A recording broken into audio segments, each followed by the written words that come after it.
Sebab itulah bila umur kita meningkat, dunia semakin tua, kita pun semakin tua, jangan pula kita menganggap segala-galanya telah berakhir.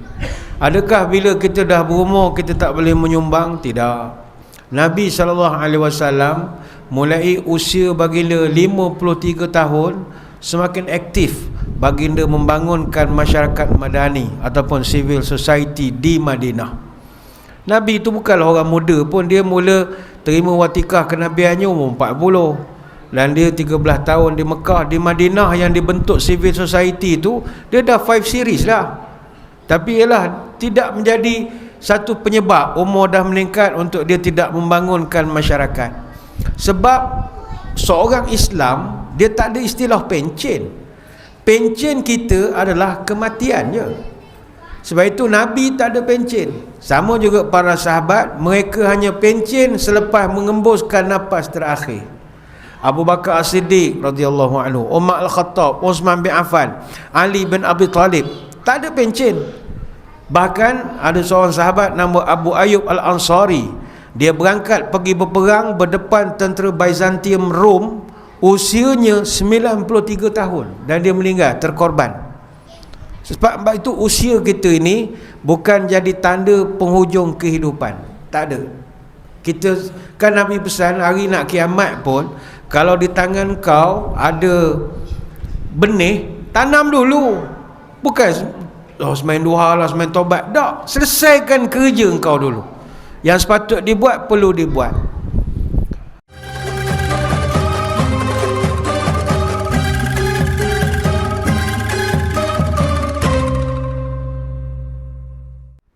Assalamualaikum warahmatullahi wabarakatuh. Bismillahilladzi la yadurru ma'asmihi syai'un fil ardi wala fis sama' wa huwas sami'ul alim. Alhamdulillahi hamdan katsiran tayyiban mubarakan fihi kama yanbaghi li jalali wajhika wa li 'azimi sultanik. Allahumma salli ala sayyidina Muhammad abdika wa rasulika nabiyil ummi wa ala alihi wa sahbihi wa sallim. Bismillahi babuna tabaraka hitanuna yasin saqfuna kaf ha ya ain sad kifayatuna ha mim ain sin qaf himayatuna fasayakfikahumullah wa huwa samiul alim. Sitrul arsy masbulun alaina wa ainullah naziratun ilaina bihaulillah la yuqdar alaina fallahu khairun hafizah wa huwa arhamar rahimin. Hasbi Allah la ilaha illa huwa alaihi tawakkaltu wa huwa rabbul arsyil azim. Amma ba'du.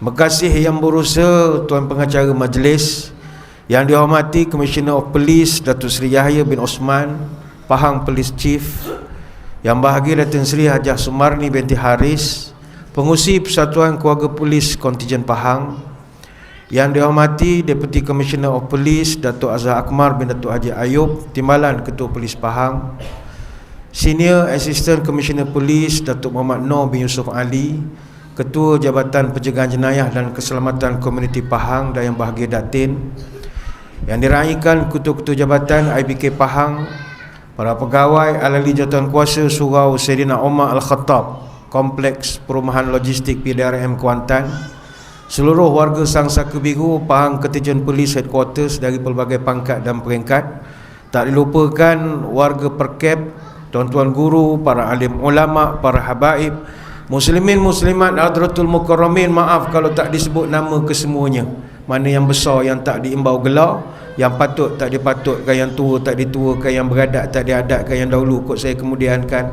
Mana datuk datin dengan pangkat, yang alim dengan ilmu, yang bulu dengan ulu, saya doakan semuanya sejahtera dalam limpahan rahmah dan barakah. Dan saya dahului dengan penyataan tahmid kesyukuran atas pertemuan malam ini. Dan saya diminta membicarakan satu tajuk moga-moga ada manfaat, iaitu dunia semakin tua, apakah persediaan kita? Hadirin hadirat sekalian, dunia yang kita sedang pijak sekarang ini sedang menanti dan meniti hari-hari tuanya. Alam yang kita sedang berada sekarang ini, makin lama kita lihat dah semakin letih dan penat. Cuaca makin tak menentu, bencana merata-rata, tak campur lagi akhlak manusia yang semakin rapuh.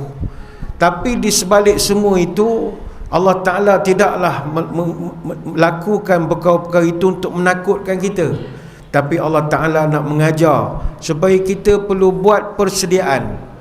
Kenapa malam ni kita kata dunia dah semakin tua? Pertama, kita kena tinjau dari sudut hakikat sains dan juga sunnatullah. Kalau kita melihat fenomena alam sekarang, lapisan ozon makin menipis, cuaca ekstrim semakin meningkat, bencana alam semakin kerap, umur bumi juga sudah makin lama makin expired.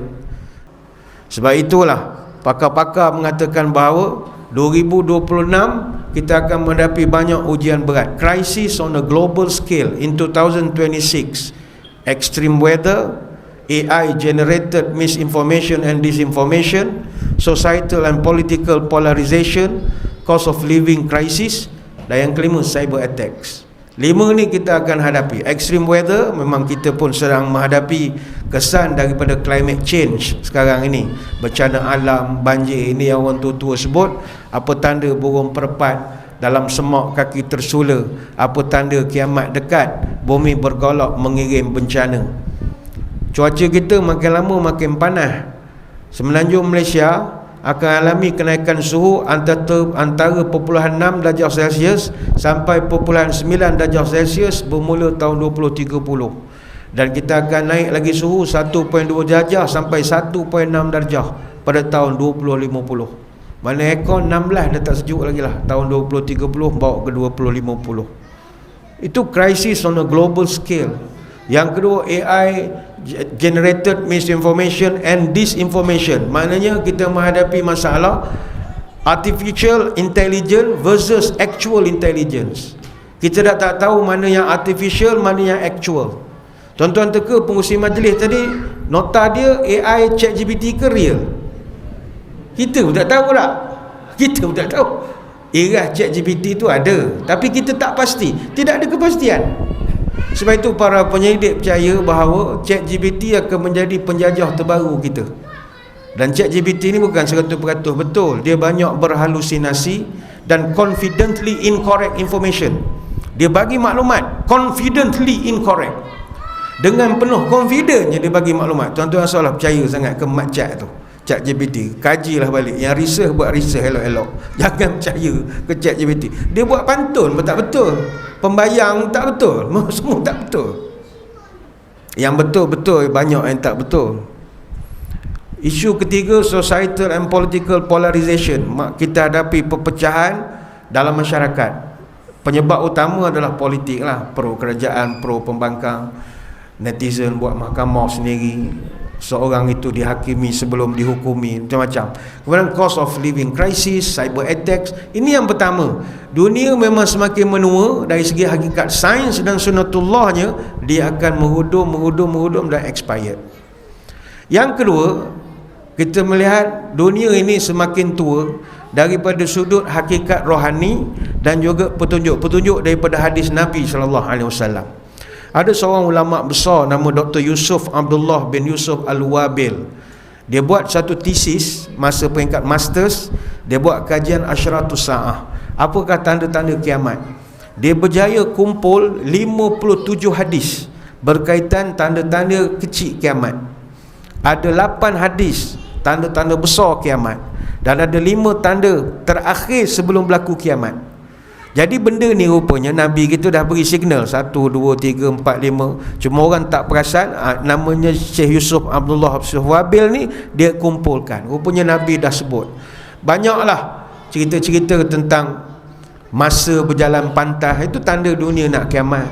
Orang bodoh lagi ramai pada orang cerdik. Itu dunia nak kiamat. Lahirnya pemimpin-pemimpin pandai, itu juga adalah dunia kiamat. Macam-macam lah petanda-petandanya. Bahkan kalau kita hayati cerita Isra' Mi'raj, ada diceritakan tentang salah satu peristiwanya, Nabi SAW dia terserempak dengan seorang wanita tua. Kalau tuan-tuan ingat cerita itu, Uriyan Nabiyyu ajuzan ala tarafit tariq faqala Jibril hadhihi dunya baqiya minha illa mislu ma baqiya min umuri hadhihi al-ajuz. Nabi diperlihatkan seorang wanita tua di tepi jalan. Kemudian Jibril pun berkata kepada Nabi, ya Rasul, itulah dunia, yang mana tinggal daripadanya hanyalah sisa seperti umur perempuan tua ini. Riwayat ini kita boleh jumpa sebahagiannya dibawakan oleh ulama seperti Al-Qushairi dan juga As-Sulami. Saya tidaklah berhajat nak cerita status riwayat ini kerana agak akademik, tetapi kita boleh ambil pelajaran. Bayangkanlah tuan-tuan, peristiwa Isra' yang Nabi nampak perempuan tua yang umurnya masa tu, peristiwa Isra' ni berlaku 1430 tahun yang lalu. Wanita yang umpama umur dunia tu dah bongkok 3 dah. Nabi dah lihat wanita yang digambarkan sebagai umur dunia. Maka kalau 1430 tahun dulu dunia dah digambarkan bongkok 3, bagaimana pula hari ini yang kita berada pada tahun 1447 Hijrah ini? Saya ingat umur makcik yang Nabi jumpa tu bedridden lah, dah baring, dah tak ada apa tinggal lah. Maka hari ini tuan-tuan, dunia kita bukan sekadar tua, tapi sedang menunggu detik-detik terakhir untuk dihancur. Berapa umur dunia ataupun bumi kita sebenarnya? Menurut kajian sains moden, usia bumi yang kita pijak ni dianggarkan sekitar 4.54 bilion tahun. Mungkin netizen akan petikai, saintis tahu mana? ChatGPT ke? Dah. Saintis dia tak tanya ChatGPT, dia pergi turun di lapangan, dia buat kajian kaedah radiometrik dating. Dia cari batu-batuan yang dia jumpa dalam ekskavasi dia buat kajian. Macam ada batu yang pernah mereka jumpa di Greenland dan juga di Australia, dia cek gunakan radiometrik dating, jumpa batu tu umurnya 4 hingga 4.3 bilion tahun. Dia buatkan radiometrik dating. Bahkan ini bukannya pelik macam kita di Malaysia ni, kita banyak hutan. Hutan hujan Borneo termasuk Sabah, Sarawak, Kalimantan, bagi kawasan Sundaland itu, umurnya dah 130 sampai 140 juta tahun. Umur hutan di Sarawak, di Borneo, Sabah, Sarawak. Di tempat kita, di hutan hujan Taman Negara, umur hutan Taman Negara 130 juta tahun. Sebab kita duduk sebahagian daripada ecoregion Sunda, kita panggil. Begitu juga hutan hujan di Daintree, Queensland di Australia, 135 juta tahun. Kalau hutan di Amazon, Amerika Selatan, umur dah 55-65 juta tahun. Tapi walaupun Amazon lebih muda daripada hutan Borneo, tapi dia yang paling luas dan dia menjadi penghasil oksigen terbesar di dunia, hutan Amazon. Hutan Congo Basin di Afrika Tengah tu dah 70 juta tahun. Artinya bumi kita dah tua, hutannya saja dah puluh ratus juta lagi. Batu-batuan yang ditemui dah bilion tahun. Jadi dalam dunia ni tidak ada yang kekal. Maka dunia kita semakin tua dan semakin sampai ke penghujung dia. Cuma malam ni tuan-tuan, saya ingin bawakan satu pemahaman. Kalau tanya saya, dunia ni dari segi fizikal memang tua, tapi apa faedahnya kita tahu dunia tua? Apa faedahnya? Bumi kita, ya, 4.5 bilion tahun umurnya. Ya, kita setuju cuaca berubah, alam sedang mengamuk, bencana selalu datang. Tetapi hakikatnya saya nak tarik perhatian tuan-tuan, ketika kita sibuk nak mengkaji berapa umur dunia, kita lupa bahawa kita juga sedang menuju penghujung. Kita ni selaku dunia, badan kita ini, bumi semakin tua dan itu menakutkan kita. Tapi kita tak perasan diri kita juga makin tua, dan itulah yang sepatutnya lebih meresahkan kita. Setiap hari umur kita bertambah. Tiap-tiap hari umur kita bertambah. Dan kita perlu menginsafi bahawa dalam hidup kita ini, hidup adalah perubahan. Sebab itu tuan-tuan, orang yang menolak dan tak menerima perubahan pasti kecewa. Marilah kita lihat dalam negara kita ni, segala kegawatan yang berlaku sekarang adalah kerana ada orang dia tak boleh berdamai dengan perubahan. Ingat, penderitaan berlaku bukan sebab perubahan. Penderitaan berlaku sebab kita menolak perubahan. Maka bahagia itu sebenarnya sederhana. iaitu terimalah perubahan apa adanya. Bila kita menengok di cermin, jangan expect kita masih muda macam dulu. Terimalah seadanya. Jangan sampai tak boleh terima hakikat. Tengok uban makin gugur, gigi makin terabur, kulit makin kendur, mata dah makin kabur. Jangan takut, terima perubahan. Ada orang tuan-tuan, dia tak boleh terima hakikat perubahan fizikal diri dia. Tak boleh terima. Kalau kita dah tua-tua lah, apatah lagi tuan-tuan, orang tua ni diminati ramai oleh wanita. Jangan main-main. 56% wanita mengaku mereka lebih suka orang lelaki yang lebih tua daripada mereka. 56% pilih lelaki yang tua 1 hingga 4 tahun lebih tua. 30% pilih lelaki yang 5 hingga 9 tahun lebih tua. Dan ada 14% wanita memilih lelaki yang lebih 10 tahun tua daripada dia.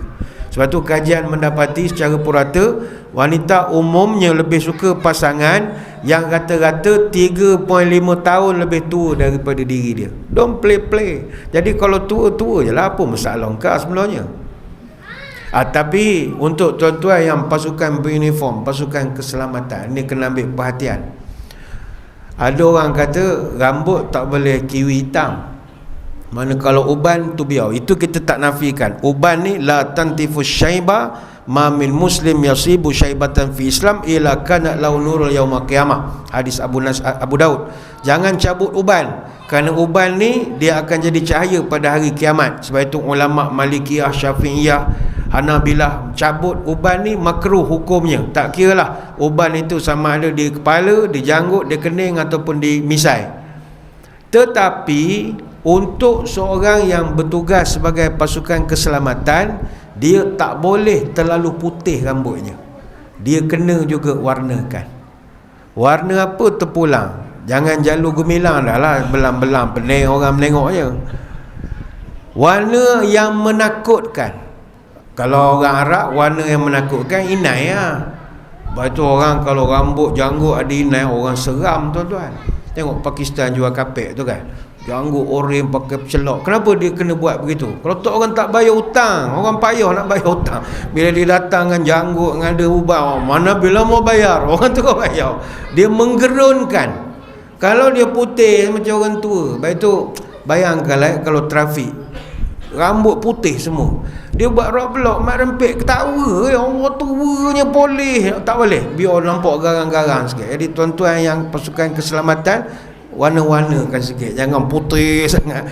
Sebab sabit dalam satu riwayat, zaman Nabi SAW ada seorang sahabat, dia nak pergi perang tapi putih semua rambut dia. Nabi suruh balik, warnakan sikit, bubuh oren-oren ke apa ke, untuk menakutkan musuh. Kalau tak musuh tengok Allah orang pencen jadi askar, dia akan menjatuhkan moral, kena menganjing. Ini khas untuk tuan-tuan saja, orang awam tak boleh, kau jangan mengada-ngada. Tua buat cara tua. Pasukan keselamatan dia special case. Kita semakin tua ni tuan-tuan, jangan takut. Sebab tua bukan penyebab mati, bukan. Dia pasangan hidup ni sihat, pasangannya sakit. Mati, pasangannya hidup. Sesiapa saja yang hidup boleh mati, tak mesti tua, muda pun boleh. Apatah lagi kalau kita tengok di negara kita, orang meninggal sekarang tak kira umur dah. Bahkan kalau di Malaysia kita tengok, kematian utama bukannya orang tua. Kematian tertinggi di Malaysia nombor 1, aksiden. Satu. Yang kedua di Malaysia, yang kadar kematian tertinggi di Malaysia adalah sakit jantung. Tertinggi. Sakit jantung ni bahasa kampung lah, kalau dia panggil penyakit kardiovaskular ataupun ischemic heart disease kita panggil. Di negara kita berlaku 50 kematian tiap-tiap hari. Sekitar 35% daripada kematian akibat serangan jantung ini berlaku pada individu umur tak sampai 60. Menunjukkan penyakit ni bukan penyakit orang tua, orang muda pun boleh mati. Setahun boleh cecah hampir 20,000, atau lebih tepat lagi 18,267 kematian setahun. Tuan-tuan teka negeri mana yang paling tinggi meninggal sakit jantung? Paling tinggi meninggal sakit jantung Kelantan, 2041 kematian setahun. Maknanya 21% kematian ataupun 1/5 kematian adalah sebab jantung. Number 1 Kelantan. Nombor 2 Perak. 3,017 kematian setahun. 19.6% kematian adalah sakit jantung. Negeri Pahang macam mana? Orang Pahang tuan-tuan, jumlah kematian kerana jantung 1,027 orang setahun. 15.1%. Maknanya 15.1% daripada semua kematian dalam Pahang setahun disebabkan penyakit jantung. Nisbahnya 1 daripada setiap 6 kematian adalah penyakit jantung. Atau nak faham mudah lagi, hampir 3 orang rakyat Pahang meninggal setiap hari akibat penyakit jantung. Don't play. Dan yang kita takutnya sikit adalah yang meninggal sakit jantung ni bukan orang kerja melantak setiap hari dah. Semua BMI cun-cun semua tuan-tuan. Sebagai contoh, ada yang meninggal yang terkenal dengan kompetitif sport, mati sakit jantung. Ini bukan nak menakutkan tuan-tuan. Hak jaga BMI ni jagalah, tak ada masalah. Dia sekarang ni BMI ni ialah Body Mass Index, BMI ya. Untuk naik pangkat saya dengar kena kurang pada 28. Jadi selamat maju jaya lah diucapkan. Nasib baiklah BMI ni untuk polis je. Kalau untuk penceramah pakai BMI, tak ada penceramah dalam Malaysia ni. Penceramah semua gemuk-gemuk. Asyik melantak lepas ceramah. Bila nak kurus pun tak tahu. Imam tak boleh BMI, tak ada imam lah. Imam sini dalam BMI bagusnya. Tu kadang-kadang ada ke betulnya tuan-tuan, sukan ni jangan beria sangat, sikit-sikit dah lah. Kita bukan nak kejar Olimpik, bukan main sukan C, beria kan sampai tumbuk-tumbuk, main petang-petang je pun. Relax lah. Sebab kalau kita tengok makhluk ciptaan Allah ni kan, hak tak bersukan panjangnya umur, banyak. Hak kuat bersukan pendek juga umur. Ambil contoh Arnab. Arnab tuan-tuan hari-hari melompat. Berapa umur Arnab? 9 tahun je. Kuda hari-hari berlari. Mana ada kuda tak pernah berlari? Kuda demam pun berlari. Tapi berapa panjang umur kuda? Paling panjang 25 tahun. Monyet hari-hari bergayut. Habis tong sampah orang dibuka. Sini pun masuk juga tak? Oh, muka hitam putih macam bendera Pahang tu. Jahat betul. Hari-hari bergayut. Tapi monyet walau hari-hari bergayut, berapa panjang umur monyet? Paling tinggi 40 tahun. Tapi tuan-tuan, kura-kura tak pernah buat apa-apa, hidup 150 tahun. Tak kepelik kita. Kura-kura melompat tak pernah berlari, tak pernah bergayut, tak pernah jalan pun terhegeh-hegeh, relax je. 150 umur dia. Jadi ambillah iktibar, sukan sikit-sikit dah lah sampai meninggal tak berbaloi. Baik tu kita usah main-main lah sakit jantung ni. Tak tunggu tua sakit jantung. Saya ingat tuan-tuan punya kenalan pun saudara mara ramai meninggal sakit jantung. Ramai lah. Accident tu memang ramai lah. Yang sakit jantung sekarang, sakit jantung macam sakit gigi sekarang. Mula sakit tangan je, ngak. Pergi hospital mati lah. Dia kan sakit jantung macam drama Melayu kita tengok. Kalau sakit jantung pegang dada, macam Ismail Ulang Raja, nyanyi birthday meninggal, semua pegang dada. Sekarang ni dak dah. Orang sakit jantung, sakit belakang pula dah. Jadi kena buat watak baru. Sakit jantung, pegang belakang, sakit belakang.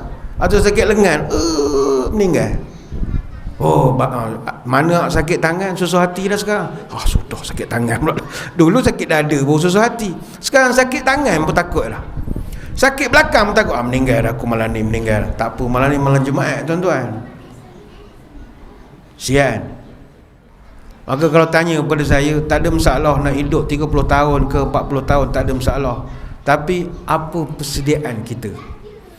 Sebab itulah tuan-tuan, setiap hari kita berhijrah daripada satu umur kepada satu umur yang baru, dan itu adalah Allah Ta'ala beri kepada kita nikmat yang orang lain belum tentu dapat. Malam ni saya nak berkongsi dengan tuan-tuan, ada satu buku yang saya pernah baca, The Top 5 Regrets of the Dying, A Life Transformed by the Dearly Departing. Satu buku berkenaan 5 penyesalan terbesar orang-orang yang nak meninggal dunia, yang mana hidup mereka diinsafkan oleh cerita orang-orang yang nak meninggal. Buku ini ditulis tahun 2011 oleh Bronnie Ware. Bronnie Ware ni dia Dulu dia bekerja sebagai jururawat penjagaan paliatif, ward paliatif. Paliatif ni jaga pesakit yang sedang menunggu mati, ward paliatif. Jadi dia jaga orang-orang yang nak mati ni. Dalam proses itulah dia mendengar luahan hati orang-orang makcik-makcik, pakcik-pakcik ni, apa yang dia kesalkan dalam hidup. Itu cerita menarik tu. Orang ni nak mati ni, dia akan cerita apa hak dia regrets dalam hidup dia.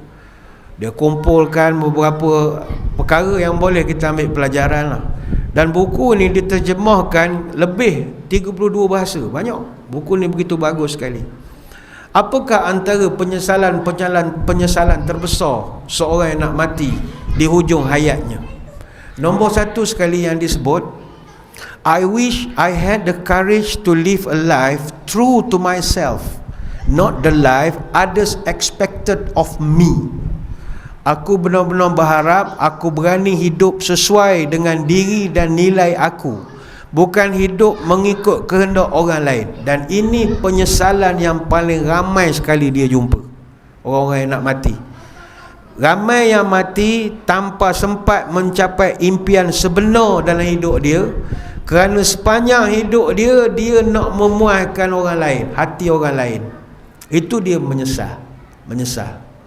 Yang kedua, I wish I had not worked so hard. Ni payahlah sikit kan, tak pergi kerja pula tuan-tuan esok. Aku harap aku ni tak terlalu selok sangat bekerja. Mana kerja koho-koho lah. Mana patut untuk family.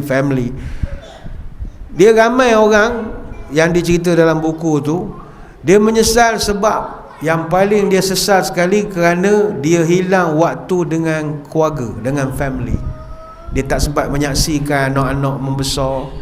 Itu sebab kenapa atuk toki atau seorang toki sayang pada cucu. Apa sebab? Kalau atuk dengan nenek sayang pada cucu, apa sebab?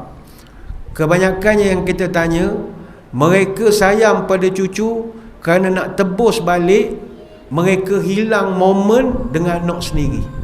Semasa anak dia kecil, tak dan, sibuk sana sini, sana kemari, sedar-sedar anak besar.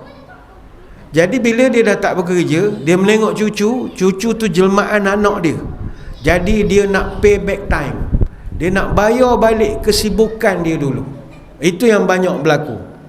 Oh, sayang cucu ni luar biasa tuan-tuan. Saya ada video-video yang saya tengok toki sayang cucu, video TikTok. Dia pasang lagu Wahai Bulan Purnama, dia buat sebelum selepas. Gambar toki dia rasanya kerja askar, pegang tongkat ni, ambil kawat ni, regimen saja meja, bapak garam, misal melentang, ambil kawat, garam sebelum selepas dengan cucu, menerap cucu bubur stiker pada muka, gitu. Cucu make up toki, jadi makcik jadi perempuan, bubur lipstick, dia diam. Lepas tu ada seorang tu polis, pangkat besar lah, gambar dia pakai seragam polis sebelum, lepas tu dah bersara, selepas jadi kuda, cucu dua orang duduk atas jadi kuda. Sayang ke cucu, sebab kita hilang momen. Mujur panjang umur, bayangkan kalau tak sempat. Itu yang kedua. Yang ketiga, I wish I had the courage to express my feelings. Aku harap aku dulu ada keberanian nak meluahkan isi hati. Sebab selama ni kita terlalu memendam rasa, stres, konflik, hilang peluang dan macam-macam lagi. Sebab kita terlalu play safe. Yang keempat, I wish I had stayed in touch with my friends. Aku harap aku dapat kekalkan hubungan dengan kawan-kawan aku. Sebab bila kita dah berumur, sahabat karib ini ramai yang kita nak kontak balik tapi dah lost contact, sebab kita dah hal kesibukan masing-masing. Sebab itu bersyukurlah sekarang ni kita ada WhatsApp group. Jadi WhatsApp group ni ada bagusnya, kita dengan alumni, dengan bekas sekolah, bekas tadika, bekas universiti, macam kita boleh jumpa balik. Dan yang kelima, I wish that I had let myself be happier. Aku harap dulu aku izinkan diri aku untuk merasa bahagia. Sebab ramai orang dia tak sedar, kebahagiaan ni sebenarnya pilihan kita. Kita yang memilih sama ada nak bahagia ataupun tidak. Bahagia itu pilihan. Ramai orang mengatakan bahagia itu datang daripada 3 perkara: nasab, kasab, nasib. Nasab keturunan, kasab usaha, nasib lah. Tapi sebenarnya bahagia tu kita sendiri yang pilih. Jadi ramai pesakit paliatif ini dia menyesal bahawa dulu dia tidak memilih untuk bahagia kerana terlalu sibuk, atau mereka menangguhkan untuk gembira kerana tak apalah, pencen nanti aku gembiralah. Tapi bila umur pencen datang, badan pula dah tak kuat, nak berjalan naik kereta api, nak naik bas dah tak kuat lagi. Maka bahagia yang ditangguhkan itu akhirnya tak pernah pun dirasai. Banyak lagi kita nak terangkan, tapi saya ingat kita beri laluan sebentar kepada azan isyak yang akan masuk sebentar lagi. Jadi tuan-tuan semua jangan ke mana-mana, kita akan kembali lagi selepas azan ini nanti. Muslimin muslimat yang dirahmati Allah sekalian, kembali kita menyambung syarahan kita malam ini, iaitu tajuk kita, dunia semakin tua, apakah persediaan kita? Kita tidaklah fokus kepada dunia yang semakin tua, kerana tanpa kita sedar, kita pun semakin tua juga. Maka kita juga kena bertanya, apa persediaan kita? Tadi saya berkongsi tentang bagaimana penyesalan orang-orang yang nak meninggal dunia, yang mana kebanyakannya kalau kita tengok, kalau kita simpulkan, mereka menyesal kerana semasa mereka hidup, masa muda, mereka menangguh kegembiraan untuk diri sendiri kerana nak menggembirakan orang lain. Mereka mengatakan tak apalah, nanti pencen, bila anak dah besar-besar, dah tenang-tenang, dah ada duit sikit, golden handshake, gratuity apa semua, bolehlah kita bergembira. Tapi bila masa itu datang, kita pula dah tak kuat lagi, badan dah makin lemah, peluang pun dah tak banyak. Maka kebahagiaan yang kita tangguh tu akhirnya kita tak pernah merasai. Jadi hadirin hadirat sekalian, marilah kita sama-sama dalam nak buat persediaan ini, kita kena merancang apa yang kita nak lakukan. Kadang-kadang ada orang dia merancang, apa sepatutnya yang aku nak fokus dalam menjalani kehidupan aku yang dah di penghujung karier, di penghujung usia. Kalau orang nak pencen pula tuan-tuan, yang dia fokus pencen nanti duduk masjid contohnya, masuk persatuan sejarah, tu je lah dia punya cita-cita dia.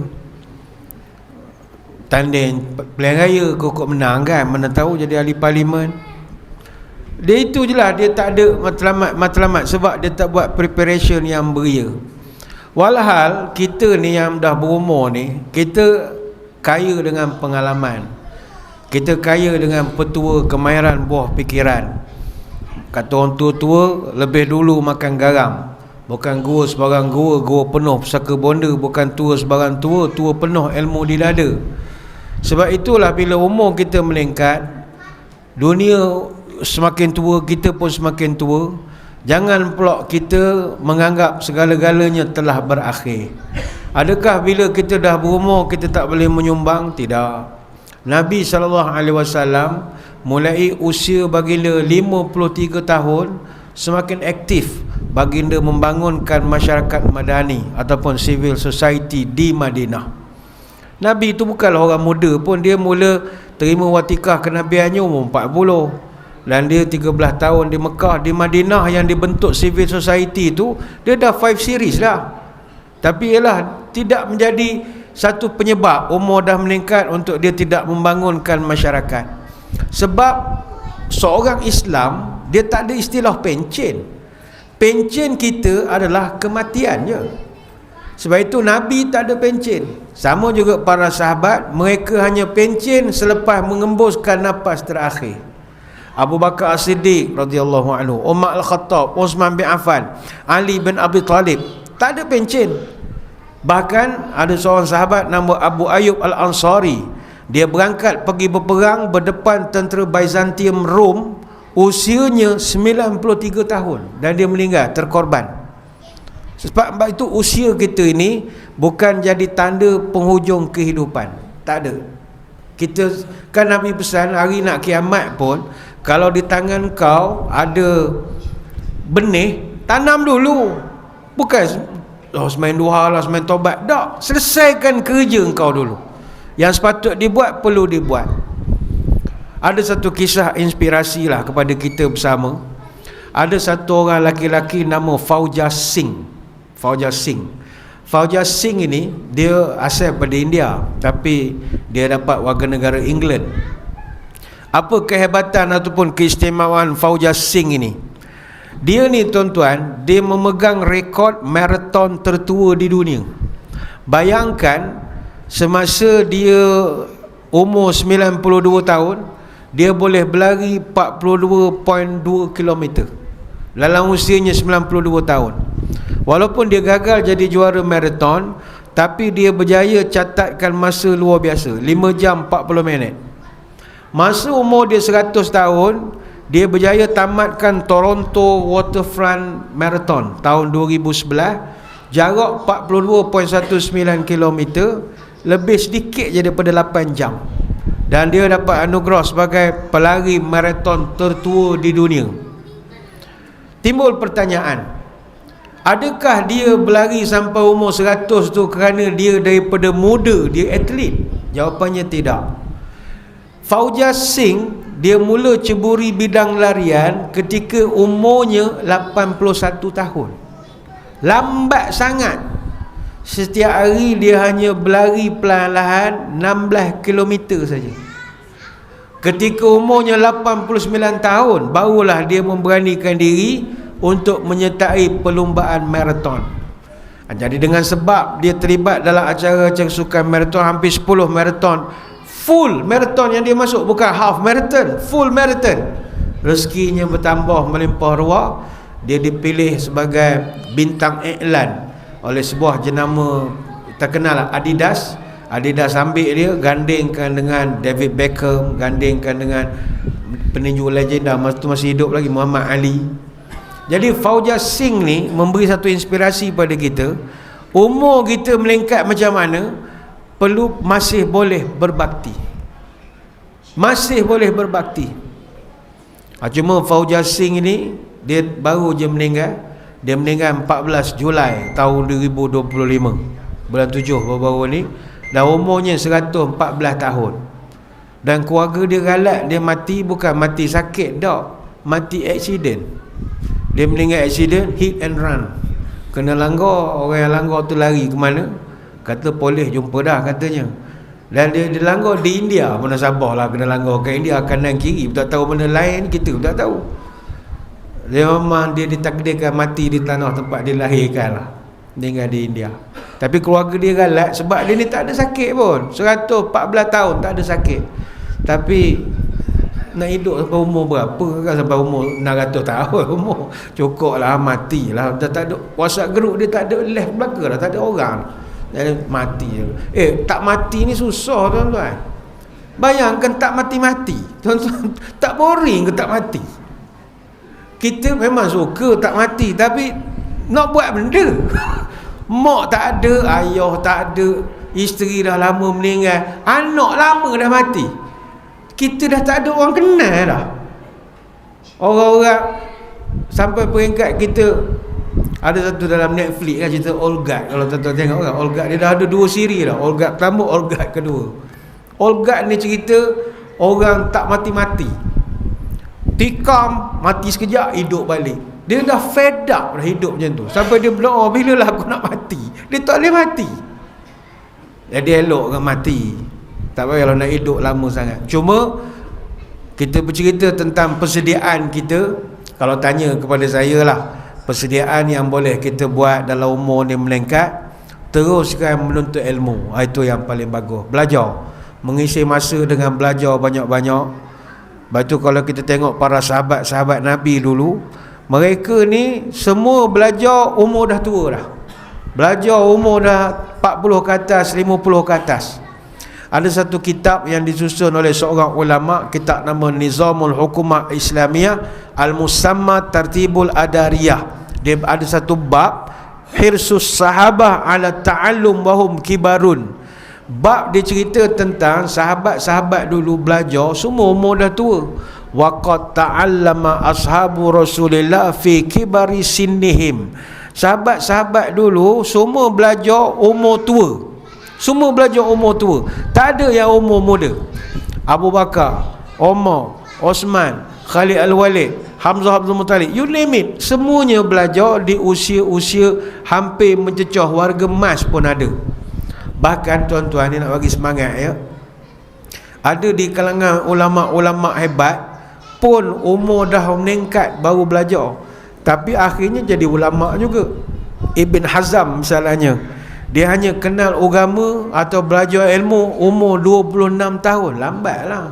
Orang sekarang kenal agama umur 13 hantar sekolah mak tafih dah.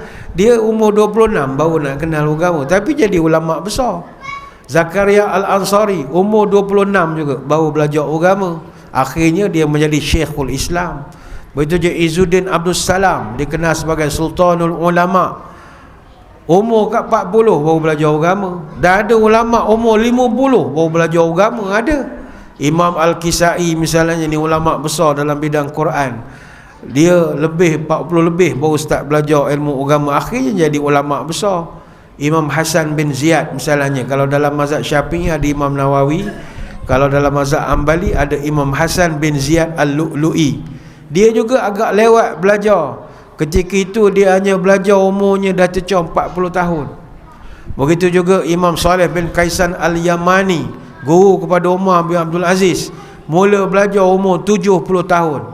Maka untuk kita nak bersedia menghadapi kita yang semakin tua ini, teruskanlah dengan menuntut ilmu, lagi dan lagi dan lagi dan lagi dan lagi sampai kita tak ada lagi.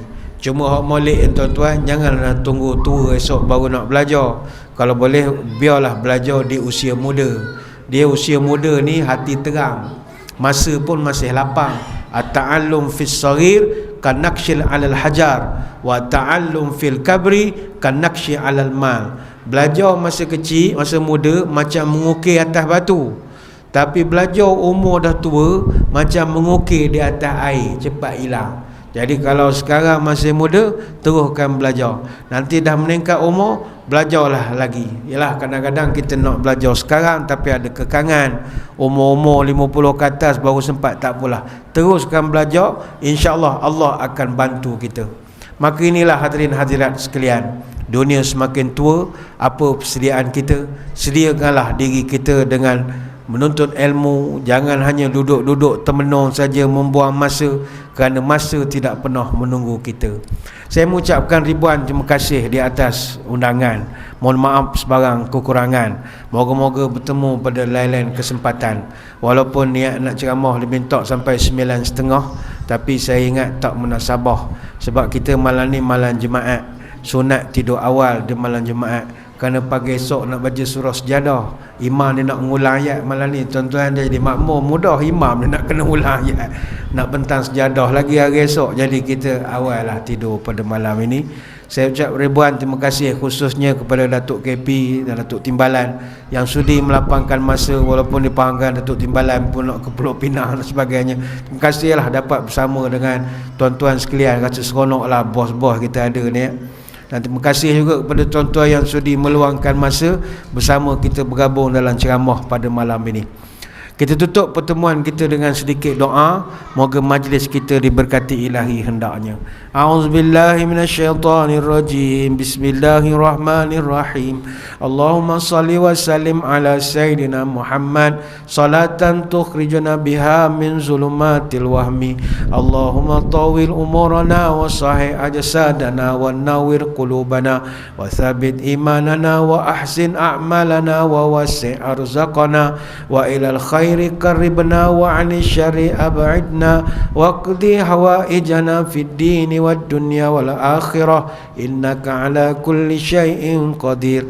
Ya Allah, panjangkan umur kami dalam keberkatan, sihatkanlah tubuh badan kami, sembuhkanlah penyakit-penyakit kami, terangkanlah hati kami, tetapkanlah iman kami, elokkanlah amalan kami, luaskan rezeki kami, dekatkanlah kami dengan kebaikan jauhkanlah kami dari kejahatan.